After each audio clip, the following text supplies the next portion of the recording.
Kinematics हमने को पता है, काइनेमेटिक्स मतलब मोशन जिसमें पढ़ता है।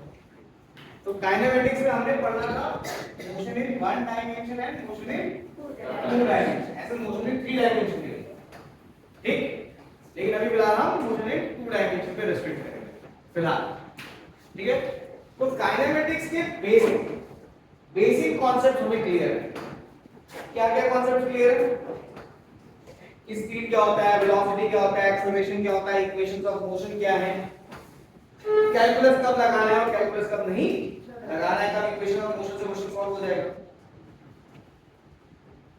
वन डायमेंशन को पढ़ते समय हमने डायरेक्शंस को लिया था, तो अगर हमें दो डायरेक्शन लेना है तो प्लस माइनस लेके हमने काम चला लिया कि भाई अगर राइट हैंड साइड में लेना तो पॉजिटिव ले लिया, लेफ्ट में नेगेटिव ले लिया, वेक्टर्स को।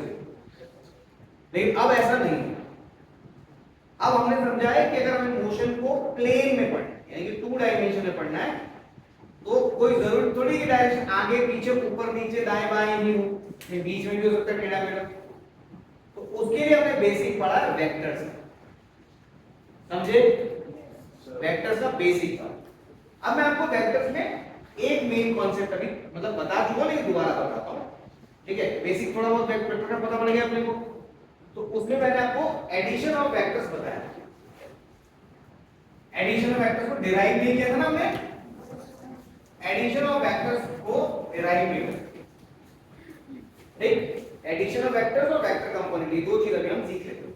ये किस चीज का पार्ट है? वेक्टर का पार्ट है, but it is going to be used in motion in two dimension, kinematic motion in two dimension और थ्री डायमेंशन। क्लियर है? क्लियर है बात? तो वेक्टर एडिशन के तीन रूल है। उसमें पहला है triangle law of vector addition, लिखिए। पहला है triangle law of vector addition, speed में लिखिए। Triangle law of vector addition, देखो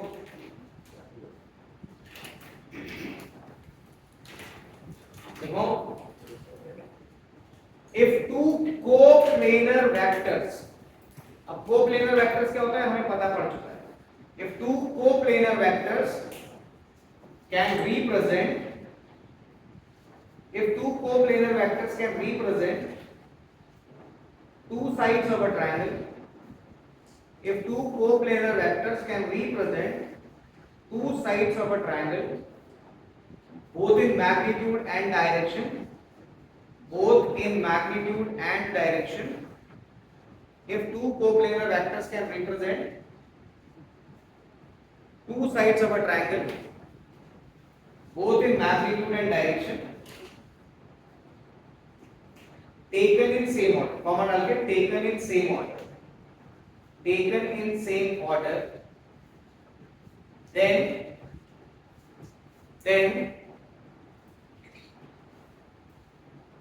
their resultant can be given by,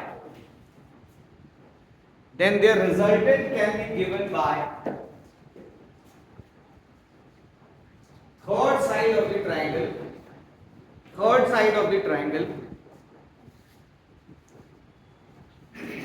taken in opposite order, third side of the triangle taken in opposite order, taken in opposite order। मतलब क्या है इस बात का? इस बात का मतलब ये है कि मान लो मेरे पास कहीं पर भी एक वेक्टर है ऐसा, ठीक, और कोई वेक्टर है ऐसा, ये दोनों वेक्टर जो हैं वो प्लेन में रखे हैं, ठीक है। अब इस वेक्टर को आप ऐसे उठा के ले आओ, अगर अपन इस वेक्टर का मैग्नीट्यूड और डायरेक्शन चेंज नहीं करते हैं और ऐसे खसका देते तो इस वेक्टर में कोई चेंज नहीं है, समझ में आ रहा है?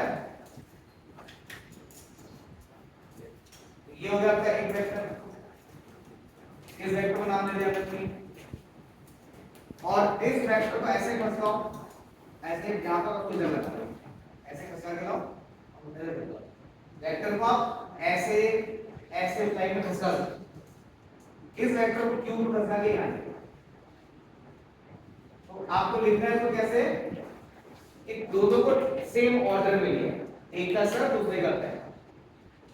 तो मान लीजिए इसका नाम होगा ए बी और उसका नाम होगा सी, समझ में आ गया?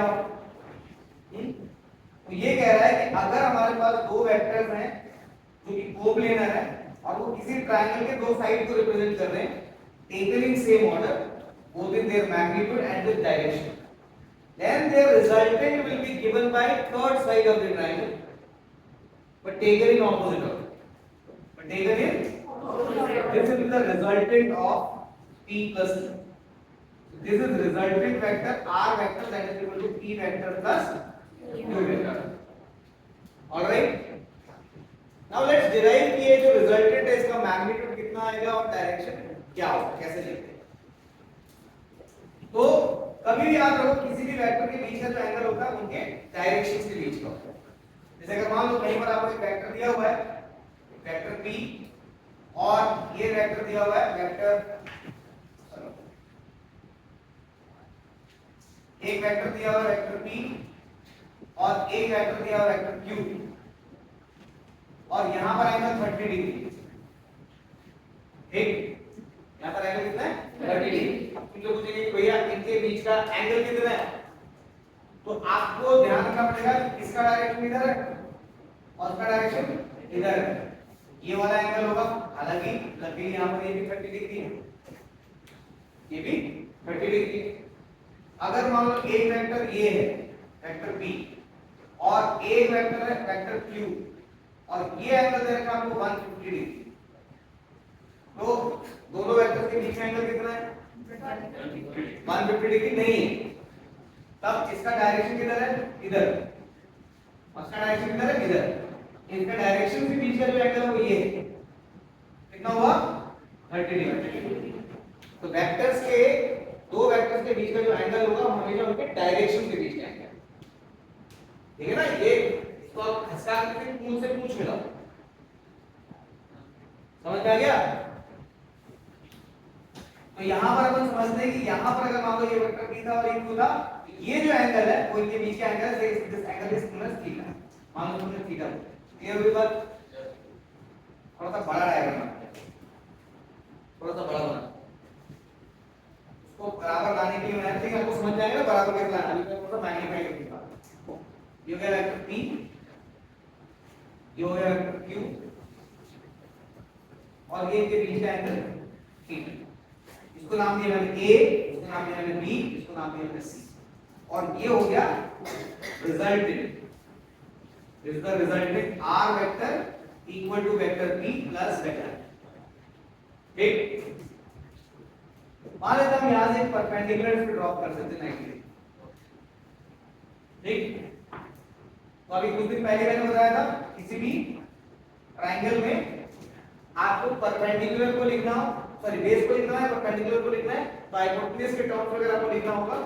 मान लो कोई भी ट्रायंगल है, इसी ट्रायंगल को ले लेते हैं, इसको नाम देते हैं n b c n, इसी को ले लेते हैं, एंगल थीटा है और उसका लेंथ, ये तो वैसे वेक्टर q है, इसका लेंथ q है, वेक्टर q नहीं है सिर्फ q है। तो यहां पर अगर मुझे मैं cos थीटा कैलकुलेट करूं, cos थीटा, तो cos थीटा क्या हो जाएगा बेस अपॉन हाइपोटेन्यूज, तो bn अपॉन bc, तो यहां से bn की वैल्यू कितनी आ जाएगी, bn की वैल्यू कितनी आ जाएगी bc cos थीटा, bc मतलब q, तो bn की वैल्यू कितनी आ जाएगी q cos थीटा। तो अगली बार हम याद रखेंगे कि किसी भी राइट एंगल ट्रायंगल में अगर मुझे बेस की वैल्यू लिखनी है तो सीधे मैं हाइपोटेन्यूज टाइम्स cos थीटा लिख दूंगा, ये हम याद भी रख सकते हैं। उसी तरीके से अगर मैं sin थीटा कैलकुलेट करता हूं, sin थीटा कैलकुलेट करता हूं, यहां पे आप लोग को दिख रहा है, तो sin थीटा अगर मैं कैलकुलेट करता हूं तो क्या आ जाएगा nc या cn upon bc, cn upon bc, तो यहां से cn की वैल्यू कितनी आएगी bc sin थीटा और bc कितना q है, तो cn कितना हो जाएगा q sin थीटा। सिंपल भाषा में याद रखो, सिंपल भाषा में याद रखो कि अगर आपको बेस को लिखना है तो हो जाएगा हाइपोटेन्यूज का लेंथ टाइम्स cos थीटा, और अगर परपेंडिकुलर को लिखना है तो हाइपोटेन्यूज का टाइम्स इनटू sin थीटा। सीधे याद रखो, ऐसे ही आप समझ जाओगे कि वेक्टर को रिजॉल्व भी हम ऐसे ही करते हैं, जब हमने कंपोनेंट्स निकाला तो ऐसे निकालते हैं। इतनी बात क्लियर हो गई आप लोग? आप ध्यान से देखो आपके इस डायग्राम में फॉर या फिर in this triangle, in the triangle A and C, एक राइट एंगल ट्रायंगल आपको A and C दिख रहा है क्या? दिख रहा है सबको एक right angle triangle A and C? A and C ठीक है? अब यहां पर आप बोलोगे कि जो AC का स्क्वायर है, AC का जो स्क्वायर है वो क्या होगा? वो AN का स्क्वायर प्लस NC के स्क्वायर के बराबर होगा। AN का स्क्वायर प्लस NC का स्क्वायर होगा। नाउ AN क्या है? What is AN? AN is AB plus BN. AN is AB plus BN. AC का स्क्वायर हुआ आपका AB plus BN का होल स्क्वायर प्लस NC का स्क्वायर। ठीक? Now let's open this whole square. तो मैं अगर AC स्क्वायर तो AB plus BN का होल स्क्वायर ओपन करेंगे तो AB square plus BN square plus 2AB times BN plus NC square आया। हाँ अब सबकी वैल्यूज पुट कर दो लेंथ के टाइम टर्म्स में, सब लेंथ है। तो what is the length of AC? R, सिर्फ लेंथ R, वेक्टर नहीं सिर्फ length R square. Now what is AB? AB का लेंथ क्या P है, तो P स्क्वायर प्लस BN का लेंथ कितना है? Q है प्लस 2 AB इज एक मिनट, BN का लेंथ कितना है? Q नहीं है, BN का लेंथ है Q cos थीटा। BN का लेंथ कितना है? Q cos theta plus 2AB यानी 2P और BN की जगह Q cos थीटा और NC का स्क्वायर है यहां लिख रहा हूं मैं प्लस NC का स्क्वायर कितना है? Q sin थीटा का स्क्वायर। समझ में आया क्या? समझ में आया? सबको समझ में आया? Simple Pythagoras theorem. ठीक है? अब r square is equal to p square plus इन दोनों को मिलाकर मैं डायरेक्ट q स्क्वायर लिख रहा हूं। समझ में नहीं आ गया? इन दोनों को लिख करके मैं सीधे q स्क्वायर लिख रहा हूं। Yes sir. एक साथ सोचो बाजार में, मतलब दिमाग में, बाजार में सोचना, दिमाग में सोचना। आ गया? किसको नहीं आया अभी? q square cos square theta, q square cos square theta plus q square sin square theta, दोनों में से q स्क्वायर कॉमन निकाला, ब्रैकेट में बचेगा q cos square theta plus sin square theta, वो 1 हो जाएगा तो बचेगा फिर cos स्क्वायर q स्क्वायर। आगे समझ में? आगे सबको समझ में? Everyone good. Plus 2pq cos theta, 2pq cos theta. तो यहां से आपका जो रेजिस्टेंस बोल रहा हूं, जो रिजल्टेंट है वो आ जाएगा under root of p square plus q square plus 2pq cos theta. ये मैंने आपको पहले डायरेक्ट बताया, याद आ गया? ये हो गया length of the length of the third side या length of the resultant. Length, लेकिन रिजल्टेंट भी तो एक वेक्टर है ना, रिजल्टेंट भी क्या है? वेक्टर है। उसका भी अपने को डायरेक्शन निकालना पड़ेगा ना। तो उसका डायरेक्शन क्या है? तो हम मान लेंगे कि मान लो कि ये भैया इसके साथ में एंगल बना रहा है, कुछ भी एक नया एंगल बना रहा है बीटा। क्या नाम दे दिया आपने उसको? बीटा। तो मोस्टली अगर हमें डायरेक्शन निकालना हो तो हम किसी भी एंगल से निकाल सकते हैं, मतलब किसी भी ट्रिग्नोमेट्रिक रेशियो की मदद से निकाल सकते हैं, लेकिन मोस्ट ऑफ द टाइम हम टेंजेंट का यूज करते हैं, वो इजी है। समझ आ रहा है? तो हम यहां पर टेंजेंट ले लेंगे बीटा का, also tan beta. tan beta क्या होगा उस पूरे ट्रायंगल के अंदर? उस पूरे ट्रायंगल में tan बीटा की वैल्यू क्या होगी? तो tan बीटा क्या होता है भाई? tan बीटा क्या होता है? Perpendicular on base. तो यहां इस वाले ट्रायंगल में वही ANC राइट एंगल ट्रायंगल आपका यही है, तो इसमें परपेंडिकुलर कितना है? NC और बेस कितना है? A है और A को लिखोगे आप AB प्लस BN। समझ में आ रहा है? तो tan बीटा को हमने लिखा NC upon AB plus BN, AB plus BN। अब हमको पता है कि भैया क्या लिखना है, तो NC को कितना लिखेंगे? NC को कितना लिखेंगे? Q sin theta, Q sin theta. AB plus PN, तो AB को हम लिखेंगे P और PN को लिखेंगे Q cos थीटा, तो P plus Q cos theta. ठीक है बच्चों, ये tan थीटा। हम इसको अक्सर इस एंगल को लिखने के लिए ये जो tan है उसको वहां भेजते हैं as a inverse function, as a inverse function. एक बात मैं यहां पर आपको क्लियर करूंगा, तो इनवर्स फंक्शन का बीटा निकालना है, यहां पर tan as an inverse function आ जाएगा q sin theta upon p plus q cos theta. अब इसको अगर याद रखना है तो याद रखने का तरीका है कि एंगल जिस वेक्टर के साथ नापा है उसको यहां पर फ्री छोड़ो, दूसरे वेक्टर का cos कंपोनेंट ऊपर दूसरे वेक्टर का sin कंपोनेंट। मतलब अगर मुझे ये वाला एंगल निकालना होता, मुझे ये वाला एंगल निकालना होगा तो कि भैया ये जो रिजल्टेंट है वो इधर जा रहा है और वो ये ब्लू वाली लाइन है वो इधर जा रही है, तो मुझे ना Q और रिजल्टेंट के बीच का एंगल निकाल के दिखाओ, Q और रिजल्टेंट के बीच का एंगल निकाल के दिखाओ। तो वो ज्योमेट्री में उसमें नहीं पड़ रहा है, हम डायरेक्ट लिखते हैं, यहां से डायरेक्ट लिखते कि अल्फा बराबर tan इनवर्स ऑफ, मान लो उसको मैंने अल्फा माना है, तो tan इनवर्स किस वेक्टर के साथ में एंगल निकाल रहे हो, रिजल्टेंट का Q के साथ। ये रिजल्टेंट काला वाला है, ये ब्लू वाला Q है, तो Q के साथ आपने यहां पर Q को फ्री छोड़ो, दूसरा वेक्टर कौन सा बचा P, दूसरा वेक्टर कौन सा बचा P, तो यहां पर P का लो cos कंपोनेंट, ऊपर लो P का sin कंपोनेंट। जैसे यहां पर मैंने एंगल P के साथ नापा था, तो दूसरा वेक्टर कौन सा बचा था Q, यहां पर Q का cos कंपोनेंट और sin कंपोनेंट। एंगल कौन सा लेना है, जो इन दोनों वेक्टर्स के बीच का एंगल। आ रहा समझ में?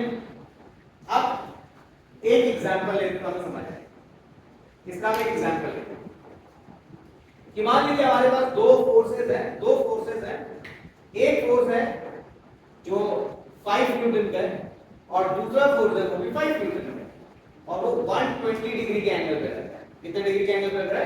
120। मतलब एक ये बॉडी है, ये बॉडी है, इस पे हम कोई फोर्स लगा रहे हैं, एक इधर और कोई फोर्स लगा रहा है एक इधर, और ये जो एंगल है वो 120 डिग्री। ठीक, तो भैया फोर्स का रिजल्टेंट कहां आएगा?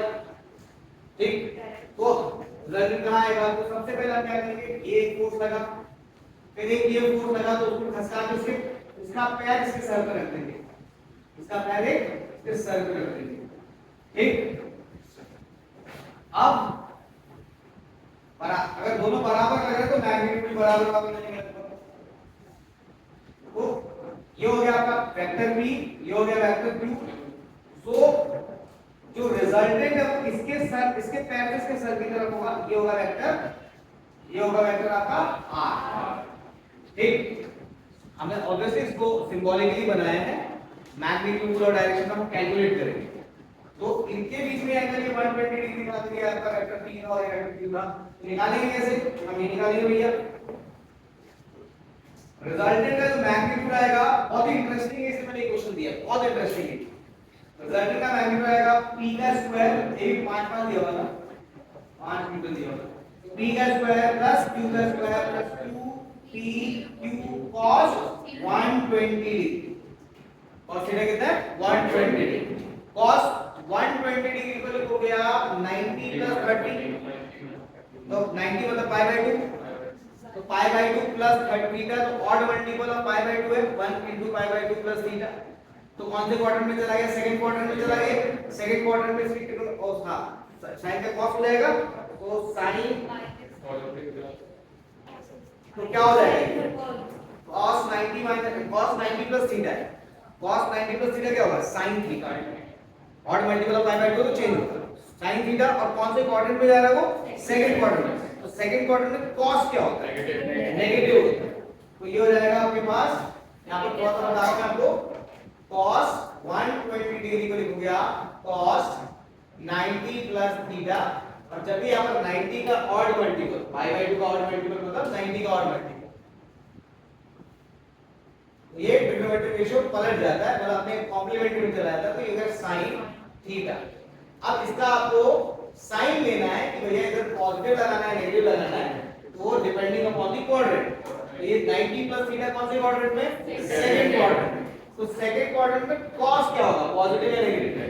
नेगेटिव होगा। होगा, साइन कौन देगा, साइन तो पॉजिटिव होता है, जिसको बदल रहे वो देंगे। तो minus sine 30 degree, sine 30 degree कितना होता है 1/2। अगली बार अपन सीधे याद भी रख सकते हैं कि cos 120 डिग्री की वैल्यू कितनी होगी -1/2। ये बड़ी फेमस वैल्यू है, ये जो मैंने क्वेश्चन लिखा है बड़ी फेमस है। तो ये कितना हो जाएगा हमारे पास, ये हो जाएगा रिजल्टेंट का मैग्नीट्यूड है under root of 5 square plus 5 square plus 2 times 5 square into -1/2 आया हां। तो ये 1/2 से कैंसिल हो जाएगा और ये -5 स्क्वायर और ये 5 स्क्वायर कैंसिल हो जाएगा, तो बचेगा 5 स्क्वायर का अंडर रूट, यानी कि रिजल्टेंट कितना आया 5। तो रिजल्टेंट का मैग्नीट्यूड भी 5 न्यूटन आ गया, मतलब आपने 5 न्यूटन का फोर्स लगाया, दो 5 न्यूटन के फोर्स लगाए और रिजल्टेंट भी 5 न्यूटन का ही बना।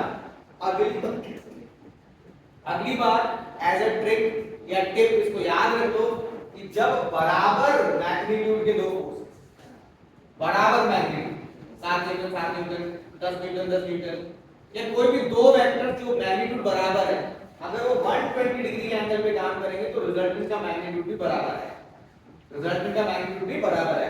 एक ये वाला स्टेटमेंट एज अ कंक्लूजन याद रख लो, तो आपको क्वेश्चन सॉल्व करने में थोड़ी स्पीड बढ़ जाएगी। जब दो इक्वल मैग्नीट्यूड के वेक्टर्स, कोई भी हो, वेलोसिटी वेक्टर्स हो सकते हैं, एक्सीलरेशन वेक्टर्स हो सकते हैं, कोई भी वेक्टर्स हो सकते हैं, तो अगर बराबर मैग्नीट्यूड के दो वेक्टर्स अगर 120 डिग्री के एंगल पे काम कर रहे हो तो रिजल्टेंट का मैग्नीट्यूड उनके बराबर ही आ जाएगा। तो 7 7 जोड़ोगे 120 डिग्री पे तो 7 ही आएगा, 10 10 10 जोड़ोगे 120 डिग्री पे तो 10 ही आएगा। बात समझ में आ गया? तो पहला कंक्लूजन समझ में आया, अपनी भाषा में लिखना है।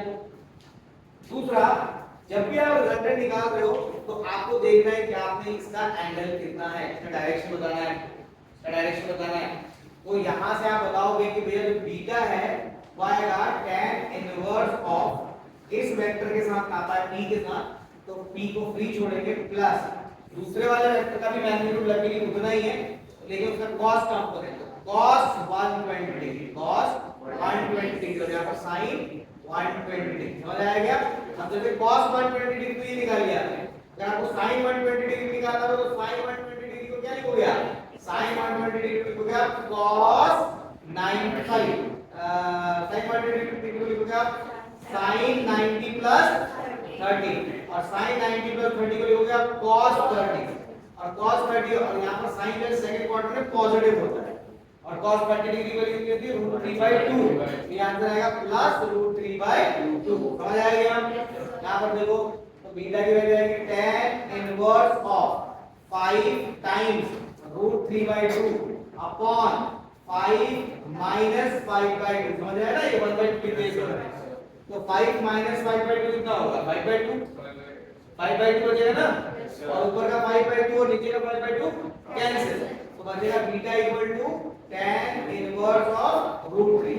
तो tan इनवर्स ऑफ √3 का मतलब है ऐसे देखो, यहां पर समझना है, बाय वाले बच्चों, मैथ्स वाले बच्चों को तो सीखना ही है, बाय वाले बच्चों सीखना तो दोनों को है, मैथ्स वालों को थोड़ा सा इजी टू अंडरस्टैंड है क्योंकि उनके सामने बार-बार ये चीज आएगी।